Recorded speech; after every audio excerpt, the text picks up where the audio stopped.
नमस्कार, आप देख रहे हैं टाइम्स न्यूज और मैं हूं आपके साथ छवि। आइए नजर डालते हैं कुछ खास खबरों पर। इंदौर में 2 वर्षों तक अधिक प्रयास करने के बाद एक आरटीआई निकालकर भ्रष्टाचार उजागर करने वाले व्यक्ति द्वारा मीडिया से संवाद करके जानकारी उपलब्ध कराई गई। उन्होंने नेत्र जैसी गंभीर बीमारी का इलाज करने वाले कई डॉक्टर पर सवाल खड़े करते हुए मीडिया से चर्चा की और कई तरह के आरोप लगाए।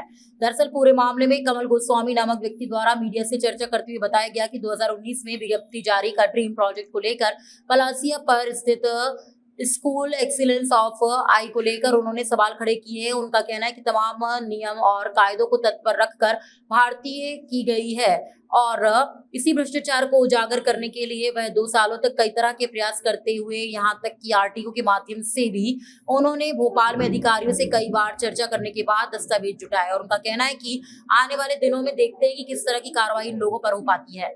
वहीं एमजीएम कॉलेज के डीएन ने कहा कि हमने इस मामले में 3 सदस्यों की टीम गठित की। इस कमेटी में 3 सदस्य हैं जो मामले की जांच कर रहे हैं। वहीं मामले में जांच करने के बाद 15 दिन में जांच कमेटी अपनी रिपोर्ट सौंपेगी और जांच में जो भी आएगा उसके बाद कार्रवाई की जाएगी। स्कूल ऑफ एक्सीलेंस ऑफ आई के कुछ रिक्रूटमेंट जो 4 साल पहले हुए थे, उस प्रोसेस पे एक कंप्लेंट मुझे मिली है। तो उस कंप्लेंट को देखते हुए मैंने एक कमेटी बना दी है जो 3 सदस्यीय कमेटी है, तो वो अपना उसका रिपोर्ट देंगी। सर 2019 का मामला आईटीआई बार लगा के और जानकारी लेना चाह रहा है और आरोप भी लगा रहे हैं भ्रष्टाचार के, क्या कहना है? देखिए, ये जब इंटरव्यूज़ होते हैं तो हम लोगों की प्रोसेस होती है। प्रोसेस में एक स्क्रूटनी कमेटी होती है। स्क्रूटनी कमेटी ये डिसाइड करती है कि कौन कौन कैंडिडेट एलिजिबल हैं। वो स्क्रूटनी कमेटी के बाद एक सिलेक्शन कमेटी होती है जिसके की अध्यक्ष माननीय संभाग आयुक्त तथा जो उस समय हमारे अध्यक्ष कार्यकारिणी समिति के थे वो रहते हैं। इसमें बेसिकली स्क्रूटनी कमेटी या सिलेक्शन कमेटी जो एनएमसी द्वारा टीचर्स एलिजिबिलिटी क्वालिफिकेशंस जो दिए जाते हैं उसके आधार पे ही ये इंटरव्यूज़ और सिलेक्शन होता है और ये टीक्यू समय समय पे बदलते भी रहते हैं।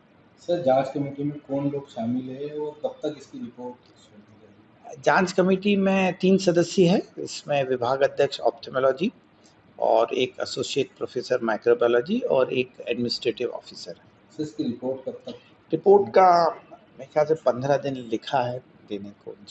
जी सर, मैंने जांच कमेटी का इन्होंने मुझे आश्वासन दिया, शायद 3 सदस्यीय कमेटी बनाई है, लेकिन मैं आपको बताना चाहता हूं कि विभागीय जांच होती है तो डॉक्टर का ही पक्ष रखते हैं। और जहां तक एक व्यक्ति के जो डॉक्टर मीता जोशी उनके द्वारा एक आंख खराब कर दी गई थी, उनकी भी जांच प्रीति रावत मैडम ने की थी, लेकिन वो अभी तक 4 महीने हो गए उजागर नहीं हुई है और उन्होंने मजबूर होकर उपभोक्ता फॉर्म में केस लगाया है, जहाँ पर 40 लाख का केस उन्होंने वकील के माध्यम से लगाया। मैं तो ये कहना चाहता हूँ कि इसमें प्रशासनिक अधिकारी या मध्य प्रदेश शासन के जैसे कमिश्नर कलेक्टर की अध्यक्षता में होगा तो ही मुझे न्याय मिल पाएगा। अगर विभागीय जांच करते हैं तो मुझे उम्मीद नहीं है कि इतनी जल्दी डॉक्टर के विरुद्ध कुछ कर पाएंगे, लेकिन फिर भी उम्मीद की आस है। मीडिया मेरे साथ है, अगर हो सकता है कि जनहित में जल्दी फैसला आए और जो दोषी उनको दंडित करें। बस यही कहना चाहता हूं। फैसला नहीं आता है तो आप क्या आगे क्या रुख रहेगा? फैसला अगर नहीं आता है तो माननीय प्रधानमंत्री पीएमओ ऑफिस और साथ में मैं हाईकोर्ट का भी दरवाजा खटखटाऊंगा और लोक आयुक्त में भी मैंने केस दर्ज कराया। अभी मैं सोमवार के दिन प्रिंसिपल जो हैं पंकज जैन जो सेक्रेटरी हैं, मैं उनसे मिलकर पूरा अवगत मामला कराऊंगा। आपका परिचय? कमल गोस्वामी, नेत्र चिकित्सा सहायक आरटीआई कार्यकर्ता। टाइम न्यूज देखिए अब आपके मोबाइल और स्मार्ट टीवी पर लाइव प्ले स्टोर से डाउनलोड करें।